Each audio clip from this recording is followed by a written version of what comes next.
Selanjutnya adalah iman kepada hari akhir. Bagian rukun iman, pembahasan kelima.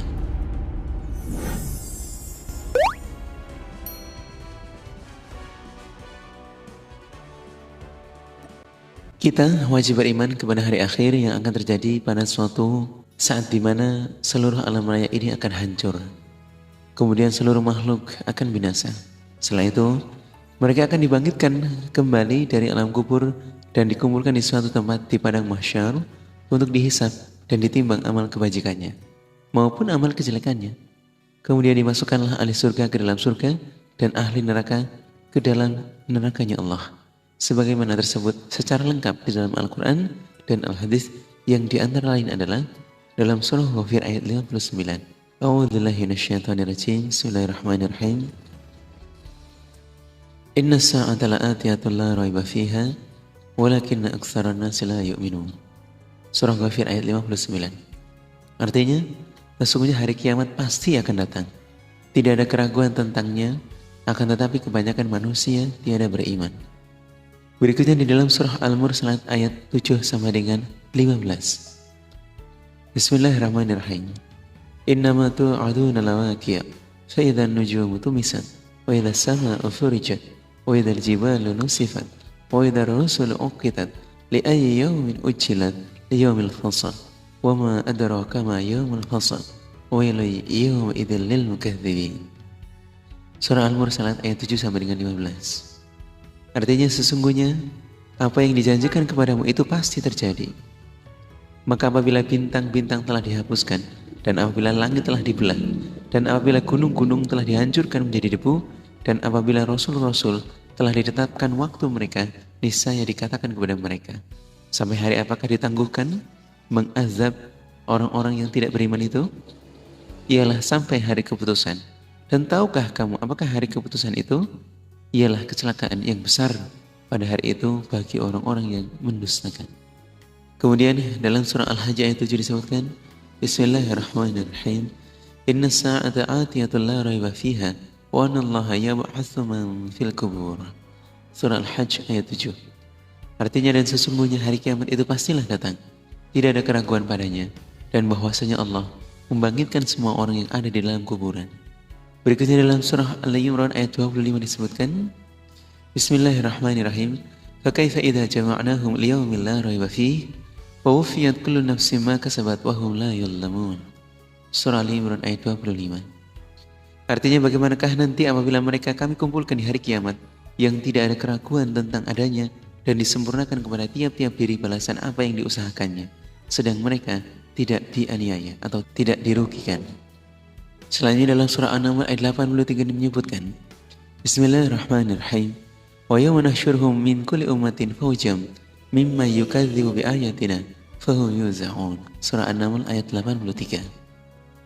Artinya, dan ingatlah hari ketika kami kumpulkan dari tiap-tiap umat segolongan orang-orang yang mendustakan ayat-ayat kami, lalu mereka dibagi-bagi dalam kelompok-kelompok.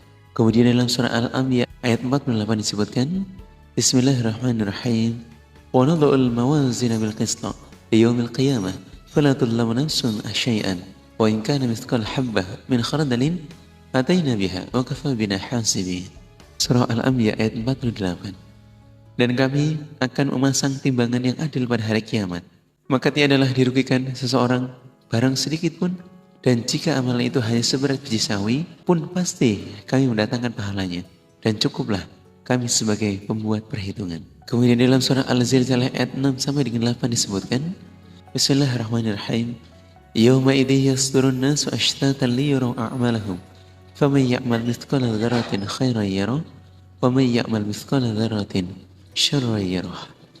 Surah Al-Zilzalah ayat 6 sampai dengan 8. Artinya pada hari itu manusia keluar dari kuburannya dalam keadaan bermacam-macam, supaya diperlihatkan kepada mereka balasan amal mereka. Barang siapa yang mengerjakan kebaikan seberat zarrah pun, niscaya dia akan melihat balasannya. Setipis kulit ari kurma, niscaya dia akan melihat balasannya. Dan barang siapa yang mengerjakan kejahatan sebesar zarrah, setipis kulit ari kurma, niscaya dia akan melihat balasannya di hadapan Allah. Kemudian dalam surah Az-Zumar ayat 71 disebutkan, Bismillahirrahmanirrahim.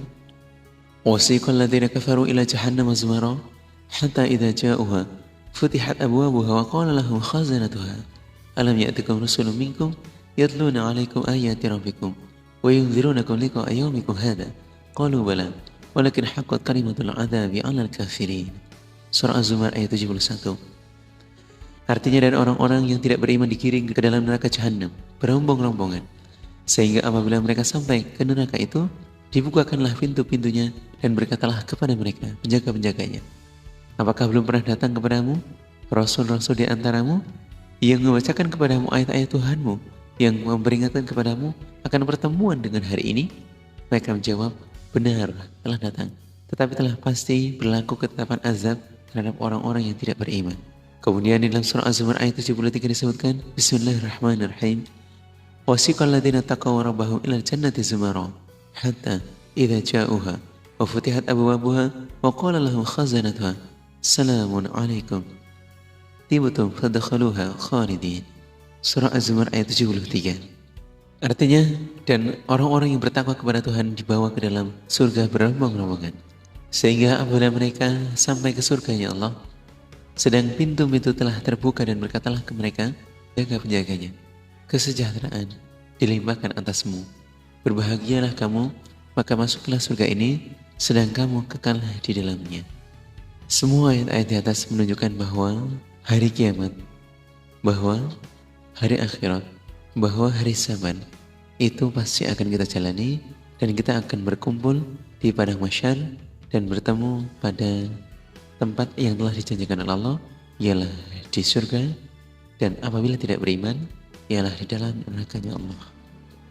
Terakhir, ialah iman kepada qadar baik maupun qadar jelek, semuanya ialah dari Allah Subhanahu wa Ta'ala. Untuk beriman kepada qadar Allah, maka ada dua tahapan. Pertama, kita harus beriman bahwa sesungguhnya ilmu Allah Subhanahu wa Ta'ala itu meliputi segala sesuatu yang wujud, ialah yang ada, yang ma'dum, ialah yang mustahil, yang terjadinya sejak di zaman alam azali, ialah alam sebelum Allah menciptakan segala sesuatu. Maka Allah Maha mengetahui segala sesuatu yang kita kerjakan sebelum kita mengerjakannya. Allah Maha mengetahui berapa rezeki kita, kapan ajal kita akan tiba, dan apa saja yang kita amalkan sebelum semuanya terjadi. Allah Maha mengetahui semua gerak kita, diam kita, bahagia kita, celaka kita sebelum terjadinya. Allah Maha mengetahui siapa ahli surga dan siapa ahli neraka sejak sebelum Allah menciptakan mereka, bahkan sebelum Allah menciptakan surga dan nerakanya. Allah berfirman, A'udzubillahi minasyaitonirrajim. Bismillahirrahmanirrahim. Allahul ladzi khalaqa sab'a samawati wa ma fil ardh mislahunna yatanazzalul amru bainahunna lita'lamuna annallaha ala kulli syai'in qadir wa annallaha qad ahata bi kulli syai'in ilma. Surah At-Talaq ayat 12. Artinya, Allah lah yang menciptakan 7 langit, dan seperti itulah pula bumi. Perintah Allah untuk beribadah juga berlaku kepada langit dan bumi, agar kamu mengetahui bahwasanya Allah Maha Kuasa atas segala sesuatu, dan sesungguhnya Allah ilmunya benar-benar meliputi segala sesuatu. Kemudian yang kedua adalah kita wajib beriman bahwa takdir segala sesuatu sampai dengan hari kiamat sudah tercatat di Lauhil Mahfuz sebelum Allah menciptakan langit dan bumi, di mana Allah berfirman, "Wa ma min dabbatin fil ardi wala ta'irin yatiru bi janahihi illa umamun amsalukum wa ma faratna fil kitabi min syai'in tsumma ila rabbihim yuhsyarun." Surah Al-An'am ayat 38. Dan tiadalah binatang-binatang yang ada di bumi dan burung-burung yang berterbangan dengan kedua sayapnya, melainkan umat-umat juga seperti kamu sekalian. Tiadalah kami alfakan sesuatu pun dalam Alkitab, ialah Lauhil Mahfuz. Semuanya tercatat di dalam Lauhil Mahfuz. Kemudian kepada Tuhanmu lah mereka akan dihimpunkan, akan dikumpulkan di hadapan Allah. Wa indahu mafatihul ghaibi la ya'lamuha illahu wa ya'lamu ma fil barri wal bahr. Wa ma tasqutu min warqatin illa ya'lamuha wa la habatin fi dhulumatil ardh wa la ratbin wa la yabisin illa fi kitabim mubin. Surah Al-An'am ayat 59. Artinya, dan pada sisi Allah lah kunci-kunci semua yang gaib, dan tidak ada yang mengetahuinya kecuali Dia sendiri, dan Dia mengetahui apa-apa yang di daratan dan di lautan. Dan tiadalah sehelai daun pun yang gugur melainkan dia mengetahuinya pula. Dan tidak jatuh sebutir biji pun dalam kegelapan bumi. Dan tidak sesuatu yang basah ataupun yang kering melainkan tertulis dalam kitab yang nyata. Ialah Lauhul Mahfuz. Kemudian Rasulullah SAW memperkuat di dalam sabdanya, Inna awwala ma khalaqallahu al-qalam faqala lahu uktub. Qala rabbi wa madza uktub? Qala uktub maqadira kulli syai'in hatta taqum as-sa'ah. Rawahu Abu Dawud fi kitab sunnah sahih. Artinya, sesungguhnya pertama kali diciptakan oleh Allah adalah pena. Allah berfirman kepadanya, tulislah. Pena menjawab, apa yang aku tulis ya Allah? Allah berfirman, tulislah takdir segala sesuatu sampai dengan terjadinya hari kiamat. Kemudian dalam Rawi Muslim disebutkan, kataballahu maqadir al-khalaiqa qabla an yakhluqa samawati wal ard bi 50,000 sanah. Qala wa arshuhu 'alal ma. Rawi Muslim. Allah telah menulis takdir semua makhluk 50.000 tahun sebelum Allah menciptakan langit dan bumi. Beliau bersabda, dan arsy Allah itu berada di atas air. Kemudian yang ketiga adalah kita wajib beriman bahwa kodrat dan iradat Allah itu berlaku secara terus menerus. Maka apa-apa yang dikehendaki oleh Allah pasti ada dan akan ada. Allah berfirman dalam surah Yasin ayat 82, Bismillahirrahmanirrahim, Innama amruhu idza arada syai'an ayyakula lahu kun fayakun. Surah Yasin ayat 82. Yang memiliki makna bahwa sesungguhnya perintahnya Allah apabila dia menghendaki sesuatu hanyalah berkata kepadanya, jadilah, maka terjadilah dia. Kemudian apa-apa yang tidak dikehendaki oleh Allah ada, pasti tidak akan ada. Apabila Allah telah memastikan sesuatu itu tidak ada, tidak akan terjadi, ya pasti itu akan berlaku. Allah berfirman dalam surah Yunus ayat 99, Bismillahirrahmanirrahim, Walau sya'a rabbuka la'amana man fil ardi kulluhum jami'an afa anta tukrihun nasa hatta yakunu mu'minin. Artinya, dan jikalau Tuhanmu menghendaki, tentulah semua orang-orang akan beriman di muka bumi ini seluruhnya. Maka apakah engkau Muhammad hendak memaksa manusia supaya mereka menjadi orang-orang yang beriman semuanya? Tentunya ya tidak bisa, karena Allah telah menghendaki terhadap hambanya sesuai dengan qadarnya Allah dan berlaku secara terus-menerus dari awal adanya dunia sampai hari kiamat. Penjelasannya bahwa ayat tersebut dapat dipahami ketika Allah tidak menghendaki semua orang beriman, maka tidak mungkin akan terjadi semua orang-orang kemudian menjadi beriman. Yang mana Allah telah menghendaki semuanya di dalam dua bagian, ada yang beriman dan ada yang tidak. Kalau Allah menghendaki tidak beriman, seperti dalam surah As-Sajdah ayat 13 ya, pasti akan berlaku.